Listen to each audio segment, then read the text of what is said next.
Good evening, ladies and gentlemen. I'm Andrew Harding. I'm the director of the Centre for Asia-Pacific Initiatives, and it's my huge pleasure to welcome you all here this evening to what promises to be a very interesting and very exciting lecture that we're very, very pleased to be able, in conjunction with PPP, to be able to offer to you. Let me first of all explain something about the lecture series of which this is part. It's the Dr. Albert Hung Chao Hong lecture series, which is run by CAPI.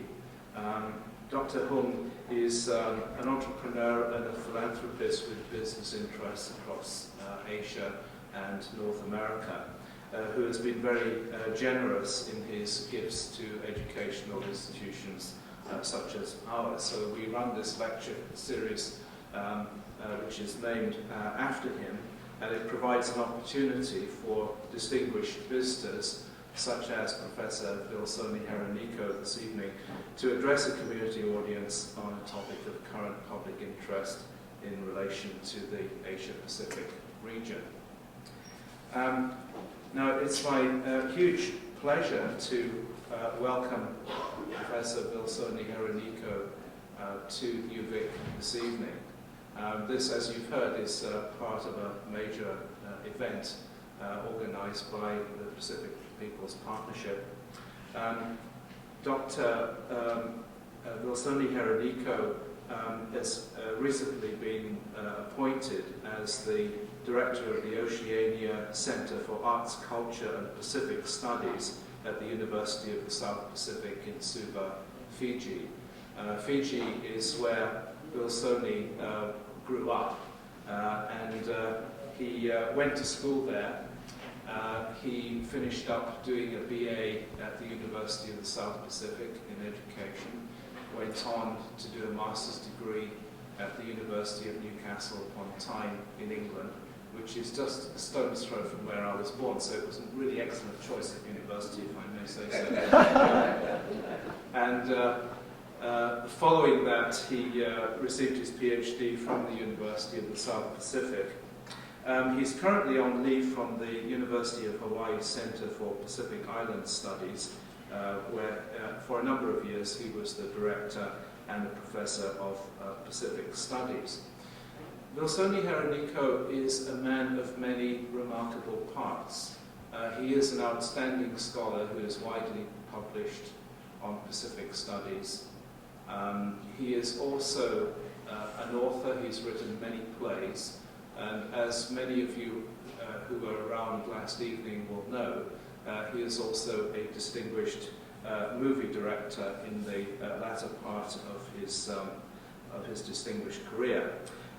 He's received in 1997 the Elliott Cates Writing Award for a significant body of work of exceptional quality.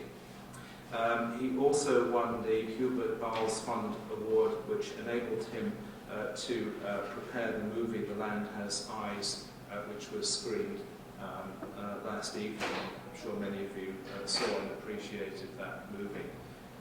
So, you know, we are hugely privileged. It's an enormous pleasure to have Vilsoni with us here this evening for this lecture.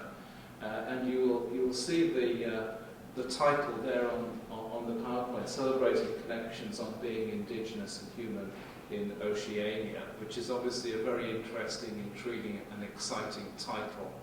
And this lecture is being given to us, I believe, on the very day on which Canada has signed the International Convention on the Rights of Indigenous People, so it can hardly be a more symbolic.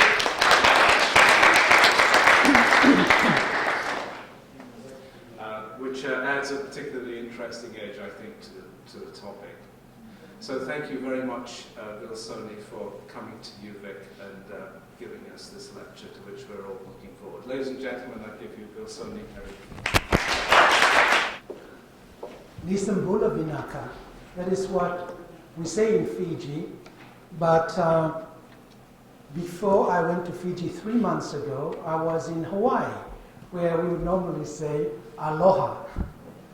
I'm also from Rutuma, an island north of Fiji, And there we say Noia e Maori, which I think is a very interesting expression. If you were to literally translate Noia e Maori, it means thank you for your breath of life. And I guess that was because there was a time when life was very hard. People perhaps died early. And so the fact that someone is alive and you hadn't seen that person for a long time was something special. So you say, Noia e Maori, thank you for your breath of life. And I say that to all of you who are here tonight. Celebrating connections on being indigenous and human in Oceania. I'd like to begin by thanking the Coast Salish people, the original owners of this land, this beautiful land we are on. I noticed too that it's an island, and so it makes me feel very much at home. I'd also like to thank the Alfred Hong Chao Hong family for this very generous gift of making it possible for me to be here. I'd also like to thank the Center for Asia-Pacific Initiatives at the University of Victoria, particularly the director, Andrew Harding, and also Heidi Childmyers, who, when I arrived late at night, I think it was about 11:15 maybe, there she was, waiting patiently for me. That meant a lot. I'd also like to thank the Pacific People's Partnership, Eugene Lee, and the entire board of directors, and also April Ingham, who extended the invitation to me and made it possible for me to visit your beautiful neck of the woods.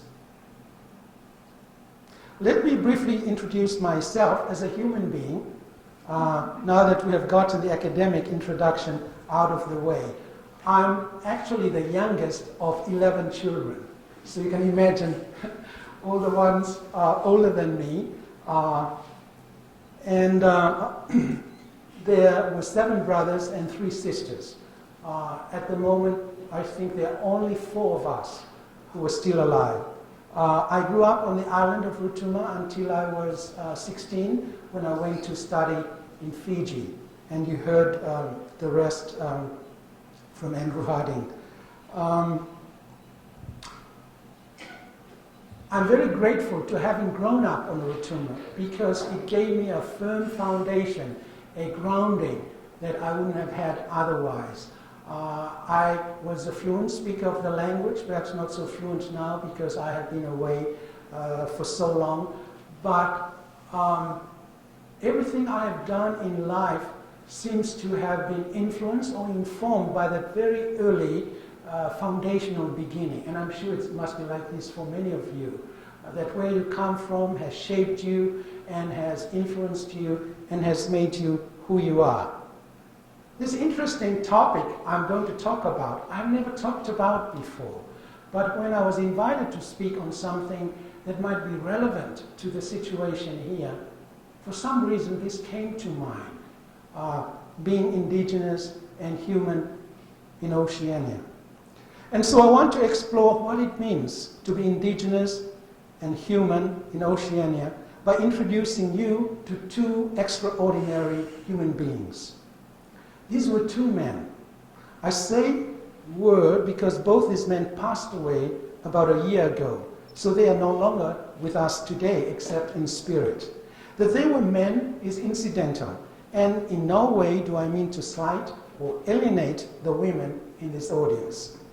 For I am certain that there are extraordinary women, too, who have made huge differences in the lives of other people. Some of you are in the audience tonight, and you know who you are.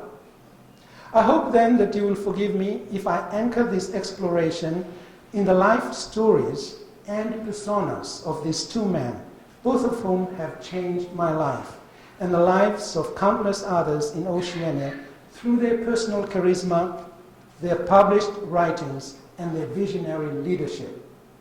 These are 2 men that we would say were larger than life. The first man I want to introduce you to was a Tongan from the Kingdom of Tonga called Epeli Haofa.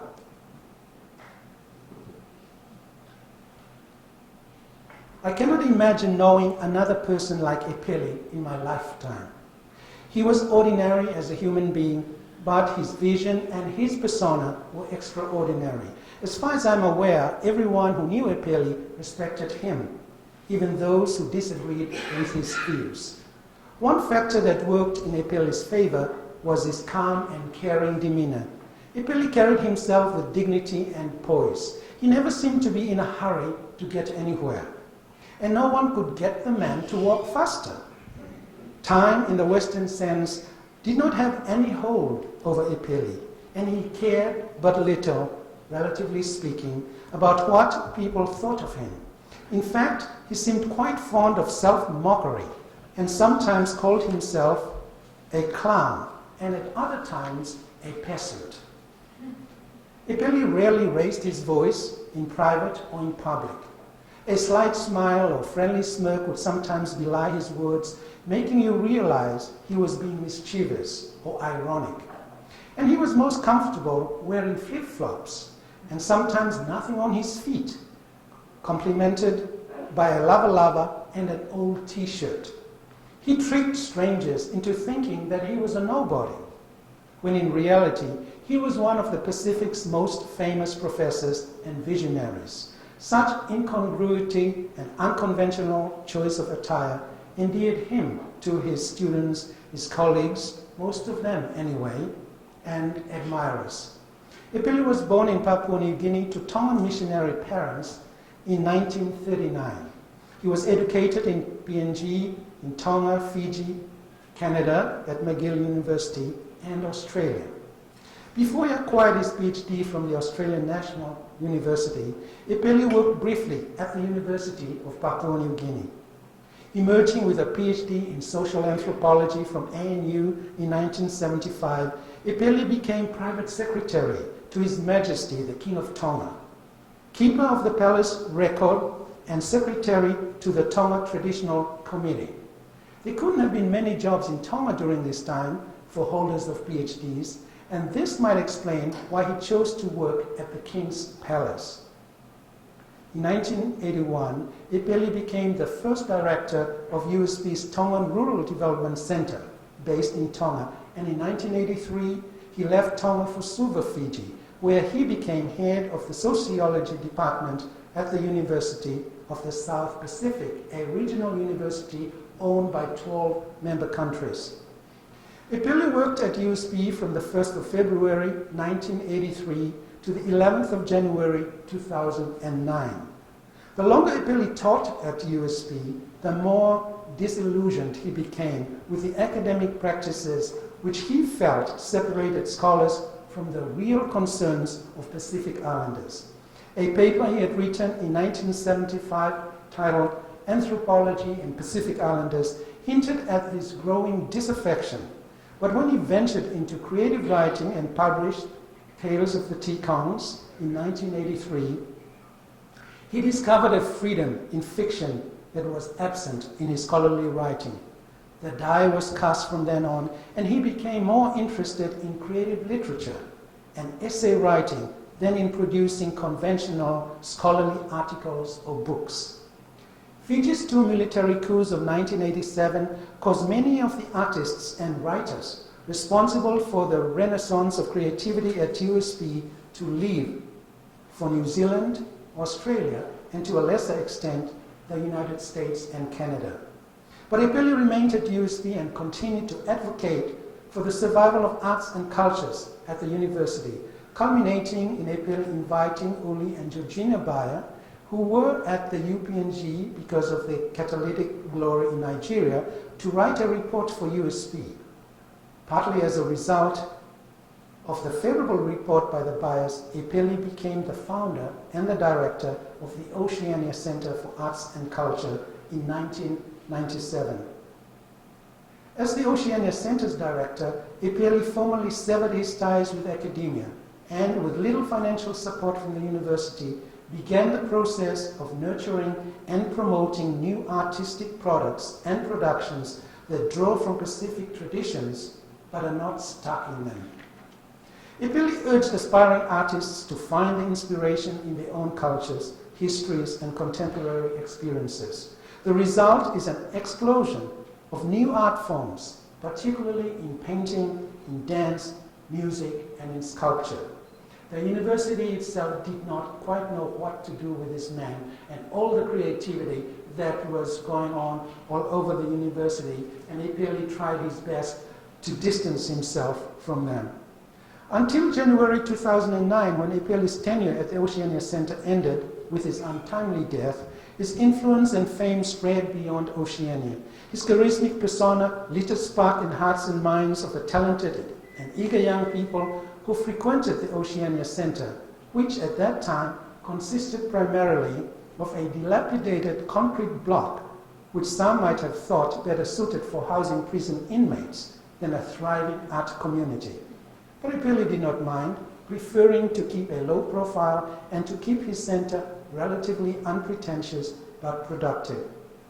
All the activity at the Oceania Center in the later years of Epeli's life did not overshadow the influence of his published writings, many of which continue to be discussed in anthropology, history, cultural studies, and literature courses in Oceania, the United States, and Europe.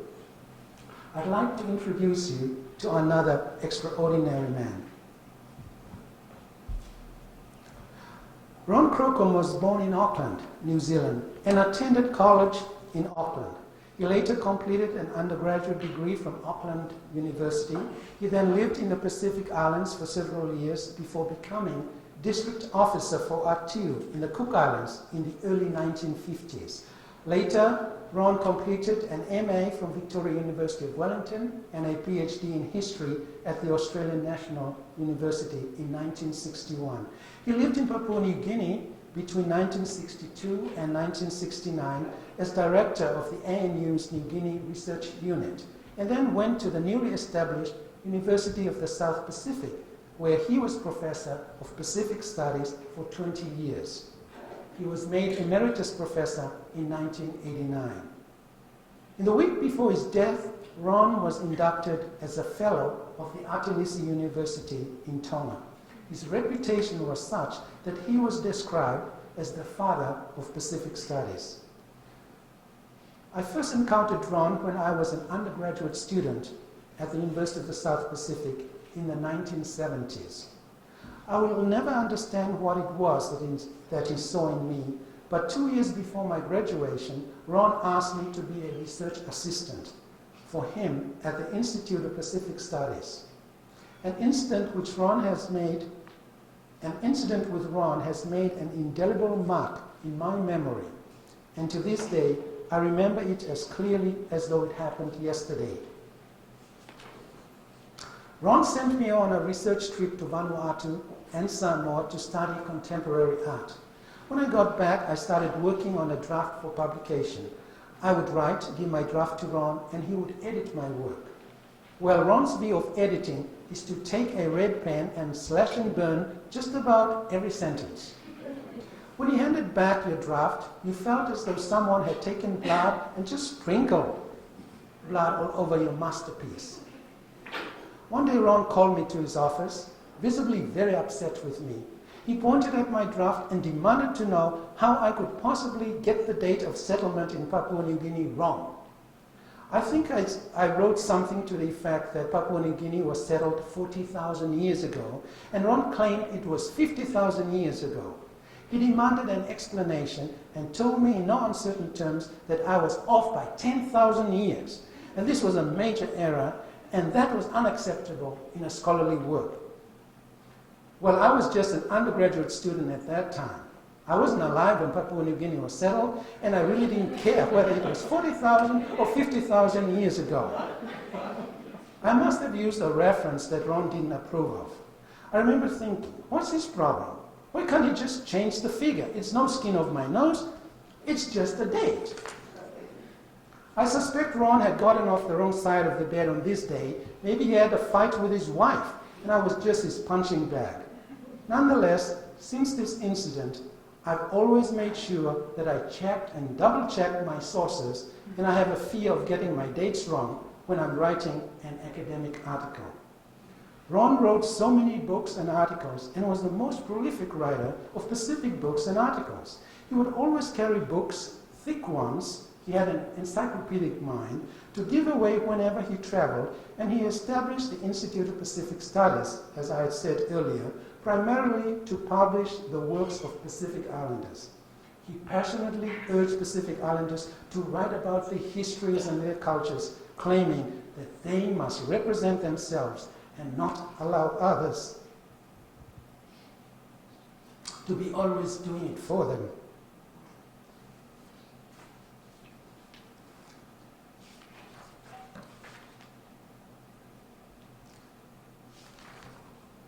When Ron was alive, he worked like a madman. He was always traveling, researching, and writing. He set such a high academic standing of productivity that we all knew there was no way we could match him. When I asked him for advice when I became director of the Center for Pacific Studies at the University of Hawaii, one of the things he said to me was, never forget that even though you are the leader administratively, you must also be the leader in your academic field. My experience has been that there is hardly anyone in administration who could continue to lead academically at the same time. For Ron, however, this was a no-brainer. Ron had a human side to him that made him likable to most people, even though his standards were impossibly high. He was married to Marjorie Crocombe, a Cook Islands woman who was just as passionate about the Pacific Islands as he was.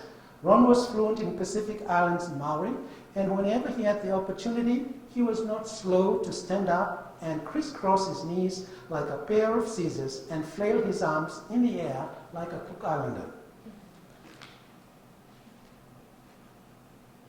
And now a little bit about the death of these two extraordinary human beings. According to Ellen Allo,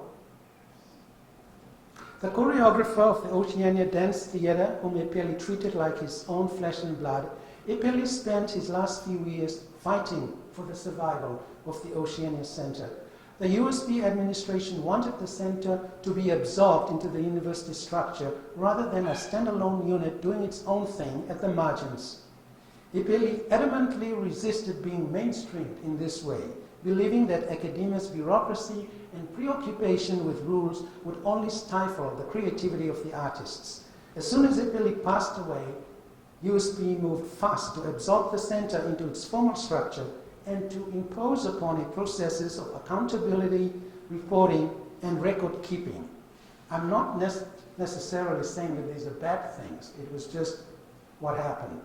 I saw Epeli 2 days before he passed away. I was in Suva in early 2009 when I heard that Epeli was very sick and in a private hospital. I knew that I had to see him then because it was unlikely I would ever see Epeli again.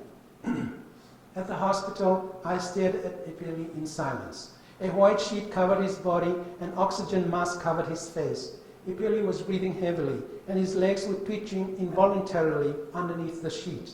How could this happen to the man who wrote A Sea of Islands and changed the course of Pacific Studies?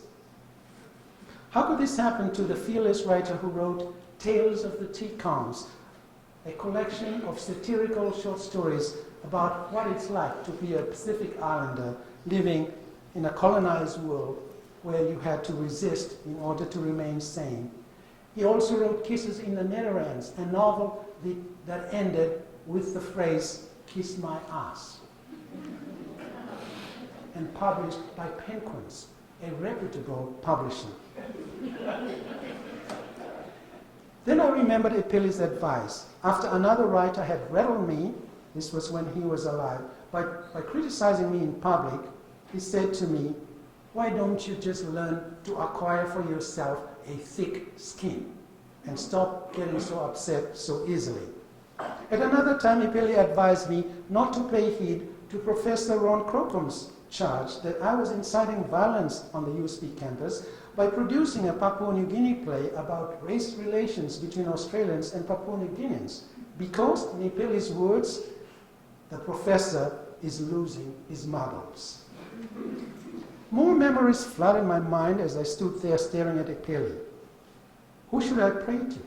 Jesus? Somehow Jesus didn't seem the right God for Epeli, a man born to missionary parents, but no longer a practicing Christian. I too had become disillusioned with the Christian religion and seriously doubted the existence of heaven and hell. Should I pray then to the ancient gods, to Tanaloa perhaps? The following morning, when I checked out of the Holiday Inn in Suva where I was staying, I learned that the western part of Vitilevu was under a flood watch. The heavens had opened, and the ancient gods were pouring buckets of rain on Singatoka and Nandi towns, causing me to drive through flooded roads and bridges in my desperate search to find shelter before nightfall. When I finally reached my niece's home in Nandi, my brother and a sister were there. We sat down to talk. And then I saw, right at eye level, a huge brown bird flying toward me. As it drew nearer, I realized the bird was an owl, O-W-L. My sister and brother could also see the big brown owl as it flapped its wings gracefully and then flew higher and away into the distance, making sure that I had noticed it. We stared at each other, and my sister asked me, "Who is it?" As soon as I got back to Honolulu, I found an email message informing me of Professor Haofa's death. Ancient Polynesians believed the heavens wept when great men died. With the heavy rains and accompanying floods intended to mark the transition of this extraordinary human being to another reality, Polynesians also believed that when an owl appeared in an unlikely circumstance, it was to announce the death of a loved one. I didn't feel worthy of Epeli's owl and wondered why it would fly all the way from Suva, battle with the raging rains and devastating floods, invade the city of Nandi, enter my angle of vision to say farewell to me. Was he also trying to persuade me to continue the work that he had been doing for the past decade at the Oceania Center? A little bit about Ron. Ron was on a bus in Auckland, rushing to catch his plane at the airport when he had a heart attack. The driver, a Cook Islander, stopped the bus and tried to resuscitate Ron, but Ron pushed him away, saying, "Look, if you want my bus ticket, why don't you just ask me?" And then he fell back on his head and died. Yes, although Ron was a hard-nosed academic, he had a sense of humor too. Ron epitomized the life of the academic, meticulous in research, always striving to be accurate and objective, and always wanting to share his knowledge and to make a difference.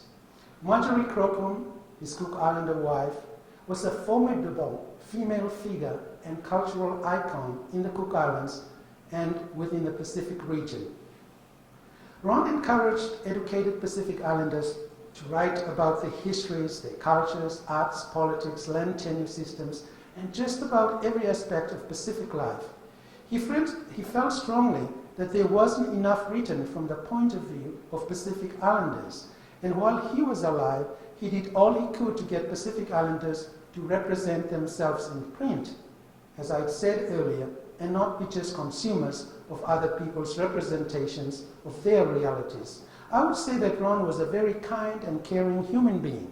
Busy as he was, he always listened to you, and perhaps because he was married to Margie and lived in the Cook Islands, he always had a soft spot for Islanders. Ron and I kept in touch right up to the time of his death, which came to me as a great shock. I couldn't go to Ron's funeral because I was in Hawaii, but in August this year, I made a point of going to a festschrift in his honor where I presented a paper, visited his grave, and paid my respects to his widow Margie and their 3 children.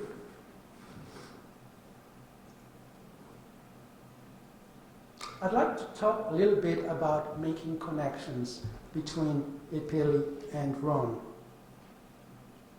For the purpose of clarifying the points I want to make in this talk, I would say that Epeli was very much the free spirit, and Ron was very much the straight and narrow academic.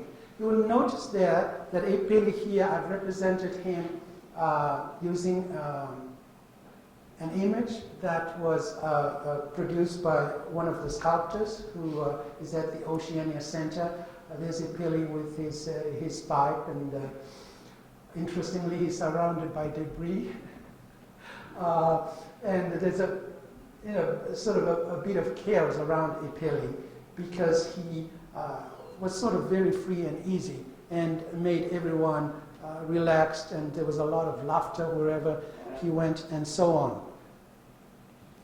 Here's a little story I'd like to tell to illustrate the difference between Epeli and Ron. Now, when Epeli first wrote that influential paper called Our Sea of Islands, in which Epeli advised Pacific Islanders to stop thinking of the Pacific region as small and insignificant and always dependent on foreign aid, and that it will never be able to free itself of the shackles of colonialism. And he asked all of us who were present in this lecture room where he presented his paper, never to allow other people, outsiders particularly, to belittle us again and make us feel inadequate and not being able to rise to the task, whatever it might be. And as the people in the room listened to Epeli, the room was packed at East West Center in Honolulu, we felt like balloons that someone was blowing air into. We felt like he was taking us on this journey, and we felt so important and special. Now, when Epeli finished speaking and asked for questions, Ron was the first to put his hand up. He just happened to be passing through and came to the lecture, and Epeli said yes. And Ron held up a $10 Cook Islands note and said, "It's all very well for you, Epeli, to take us on this imaginary journey and to build us up and say that we will never, we should think of ourselves as huge, and that we'll find our freedom one day, and that the Pacific is larger than the region. They're all over the world, in LA, in Auckland, in Sydney, and that the Pacific is always expanding. The ocean covers 1/3 of the Earth's surface. But the reality is that this thing I'm holding here, Epeli, is what drives the world. Without this thing, you will always be small and insignificant. The islands will be dependent and so on." And we just felt like, oh my God, someone had burst our balloons, and we were very upset with Ron in the audience, but everybody recognized that Ron loved controversy and challenging ideas.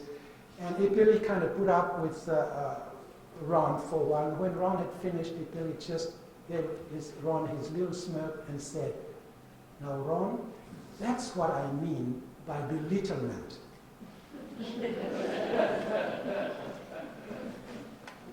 In August of this year, I resigned from my position as director of the Center for Pacific Island Studies in Hawaii, where I had taught for 20 years, to move to the University of the South Pacific in Fiji, where I had first encountered Epeli and Ron. Many of my colleagues could not understand why I would do what appears to many to be an irrational decision. Why on earth would anyone move from the land of freedom to live in a military regime? And why would anyone take on a job that would result in a $40,000 drop in his salary? And worse, what is he going to do with his wife? Is he going to abandon her simply because of an owl? Has he fallen in love with a bird? The appearance of Epeli's owl to me as soon as he passed away was the main reason for my seemingly irrational decision. I believe that Epeli's owl was not only saying farewell to me, but he was also asking me to continue the good work that he had started but had to abandon prematurely. He was also concerned that the university might eradicate the center. In short, I felt very strongly that if I didn't follow my intuition and the message from that owl, I would regret this for the rest of my life. I guess this is what it means to be indigenous in Oceania, at least for me. It means to be guided by signs in the universe and by forces, seen and unseen, that tell me how I should lead my life. It means being guided by one's intuition more so than one's rational mind, although that is an important factor that cannot be totally dismissed. It means taking a leap of faith sometimes and trusting the universe to reveal its secrets one step at a time. To clarify what I mean, let me recount the words of a wise Hawaiian who explained what I was saying about in this way. He said that we human beings have our minds, our intellect, we have our hearts, and there's a third part to ourselves, which Hawaiians call the na'au, N-A-A-U. And he said, well, your brain, your intellect could make you very smart, but that is the part of your body that you should trust the least, because it can really deceive you and take you places and make you do things you shouldn't be doing. Now let's think about the heart. He said, you know, your heart is more reliable. You can trust it most of the time. But the heart can make mistakes too. You know, you might fall in love and do the wrong things you shouldn't be doing because you're driven by your emotions to some extent. But your na'au, that part of your body about 3 inches below the belly, where the truth resides. And he said, we Hawaiians believe that when your na'au tells you you have to do something, you've got to do it, because if you didn't, you get very sick. And it's that part of your body, according to him, that you can really trust, because your na'au never lies. My 2-year tenure at USB started in August this year, about 3.5 months ago. My mandate is to integrate the Arts and Cultures program that Epeli had started with Pacific Studies, with the Pacific Studies program that Ron had started. Let me take you then to the physical layout of what is now called the Oceania Center for Arts, Culture, and Pacific Studies, and show what I took on when I decided to obey the message given me by Epeli's owl.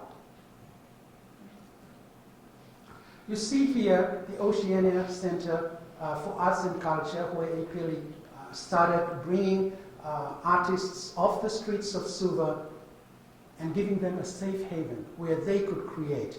It looks better now than it did at the beginning because he's done some work on it, and the roof, you can see there, is shaped more a bit like a wave. And the ocean is the theme that Epeli emphasizes, the ocean that connects all the Pacific Islands, the ocean that gives us life and gives us sustenance. So that is the Oceania Center for Arts and Culture. Here, artists create all kinds of works. This is a painting by John Poulet, the Niuean artist, when he was brought there to the Oceania Center to inspire the young artists. John Poulet draws heavily from motifs from tapa designs, from tattoo patterns. And the special thing about his work is that you have to look very closely in order to figure out the story that he is telling. This, incidentally, because he has become so famous, could fetch more than $40,000 in the market. And what has happened to some of these artists is that the big galleries, museums have bought their work and have really raised the cost of these works. There's an Oceania Dance Theater that has been in existence for about 11 years now, and they travel all over the world. They were in Shanghai recently at the expo performing. There are covers there, there are sculptures there. This is a painting by one of the artists from Tonga about Maui snaring the sun, trying to do the impossible. There is also a recording studio where people record contemporary music. They fuse different kinds of sounds and rhythms and produce works that are new, that people have never heard before. And the exciting thing about these artists is that when you look at what they're producing over there, they're not carbon copies of anything, because they are drawing from the inside, from the than now, you might say. So there's a lot of creativity at the Oceania Center. Across on the other side is the Pacific Studies building, where Ron had his office and where I first had my job that was offered me by Ron, and that's where my office is at the moment, and that's the academic side of Oceania Center for Arts, Culture, and Pacific Studies. And here are some of the students, not all of them are there, who are doing master's degrees and PhDs in Pacific Island Studies. It's interesting that these students walk around as though they are heavily laden, right? With whatever it is they're working on. And unlike the students across on the other side who seem to be flying all over the place and have total freedom, these students, as you can tell by their postures, they're standing straight and folding their arms. They're not at all flying like the other students. I find it fascinating. Now, between these two buildings, right, is this bura, beautiful Fijian house, which stands in the middle, and to me, it could be seen as symbolic of the bridge that needs to be created, or it could be seen as a challenge and a problem to the bridge that needs to be created by me in terms of integrating arts, culture, and academic studies.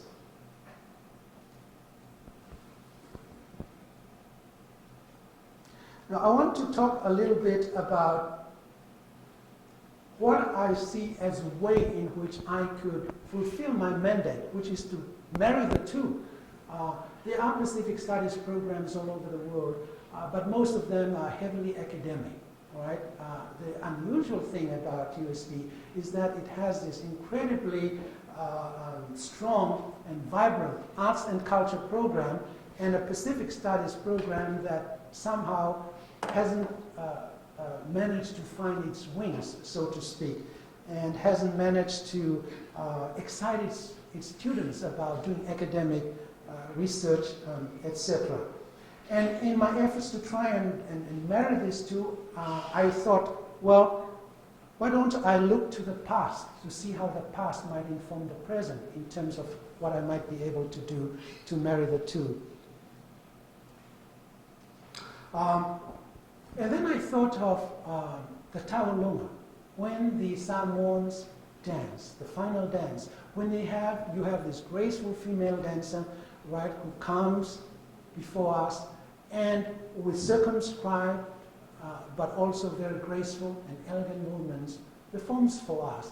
And usually what happens is that men would jump up, and I'm sure many of you have seen this, and they would behave in the most outrageous fashion, it seems. They'd be jumping up and down, climbing coconut trees if they're around the place, if pushing things down. In other words, there's very disorderly behavior that's juxtaposed against this very orderly, dignified female dancer.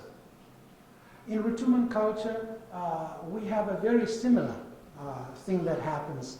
We have at weddings the virgin, all right? I'm talking about traditional weddings, who epitomizes femininity and the Rutuman views of the ideal woman, all right? She's very, ladylike and moves slowly, and again, her movements are close to the body, right? And she sits on a fine mat very elegantly, and then juxtaposed against this orderly, right, a person who's very contained, is the ritual clown who prances around with a staff and a fan, poking the chiefs in the ribs and forcing them to kneel in the sun, and everyone's laughing their heads off, and she overturns the political hierarchy. You see the same kind of juxtaposition.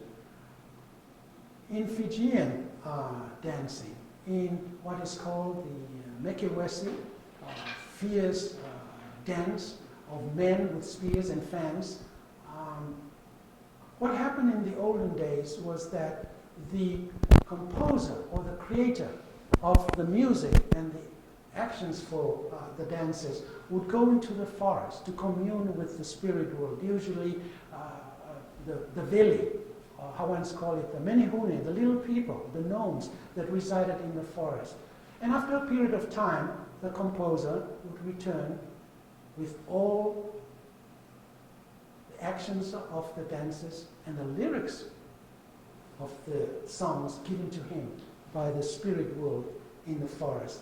And then when the Fijians performed this fierce mekewesi, there would be always a figure who would be dressed differently to represent the vili, the gnomes in the forest, the givers of creativity. And this figure is called Velini Meke, right? The Meke meaning dance, would always parody, right? The dancers be a little out of step, make fun, right? And make people laugh. So there's always this juxtaposition of a very structured performance going on against this very, what seems like a disorderly behavior. It seems to me then that Pacific studies in terms of a marriage, right, with arts and culture could learn from this. And here I have a picture of the dances at Oceania Center, and I like it because it seems to kind of, in a way, embody what I see as what a possible merger between arts, culture, and the academic component could be like. You have bandana sleeves at the top, you have people learning to perhaps sleep upside down like flying foxes. I like to think of what's going on there as almost like flying foxes in Tonga and Samoa, for example, that prefer to sleep upside down and have a very different universe compared to all the other birds. And to me, it seems to me that the juxtaposition of what's going on at the center with all the creativity and the imagination that is at play, juxtaposed with the academic component, all right, and that is the sense of aesthetic in our traditional cultures that perhaps could inform my mandate and what I'm supposed to do at the center. So here's a picture that perhaps represents what I'm talking about, the juxtaposition of different worlds.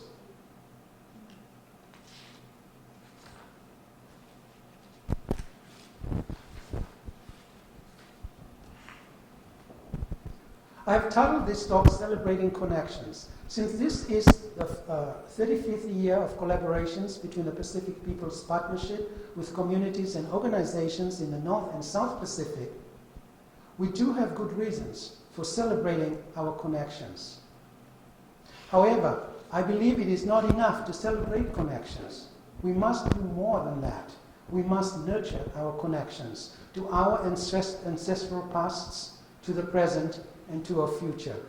I have been here in the neck of the woods for just a few days, but it appears to me that you don't need me to tell you this. Nurturing your connections with the peoples of the Pacific appears to me to be something that you do quite well here, and we in the South and North Pacific can learn from you. This conference, for example, is intended to be an opportunity to review and reflect upon 35 years of partnership throughout the Pacific. It is also intended to renew old partnerships, strengthen current ones, and unfold new opportunities for the future. You have brought together peoples from all over the Pacific North and South, as well as civil society actors and organizations. You continue to acknowledge and honor the First Nations peoples, the original owners of this beautiful land. I am very much encouraged by the importance you place on the arts, and that you would open your conference at an arts gallery, the Alchuringa Gallery, where our eyes feasted on cultural treasures that existed first in the human imagination before they became reality, and by gifted artists such as Akelinga from the Solomon Islands, John Marston from the Coast Salish, and Claytus Yambon from the Sepik River in Papua New Guinea. And you celebrated and nurtured these connections by paying homage to the world of the unseen, where forces more powerful than ourselves reside and preside over our destinies. Your choice of an opening speech is by a Hawaiian who sailed us into the unknown with his tales of courage and determination, who spoke of efforts to revive an indigenous maritime culture based on an integrated and holistic worldview. one that integrated relationships between land, sea, sky, people, science, and culture. In these past 3 days, we heard from practitioners in the areas of indigenous cultural heritage and contemporary arts, environmental stewardship, media, health and wellness, and indigenous languages and governance. We saw 2 documentaries, Blue Gold and Strange Birds of Paradise, and a feature film, The Land Has Eyes. And now you've heard me advocate for an integration of the indigenous and the human in us, the creative and the academic, the reality and the imaginary. As we conclude this conference and return to the everyday routines of our daily lives, let us continue to celebrate old and new connections. And let us remember too that these connections will remain strong only if we continue to nurture the space between us. My wife Jeanette and I are most grateful to you for your kind invitation to be a part of this very special gathering. You have shown us warm and generous hospitality for which we will always remember. Foyexia Ihanisi is what I would say in Rutuman. It is a simple but profound way of saying thank you for your love, and thank you for gracing this occasion with your presence. Thank you.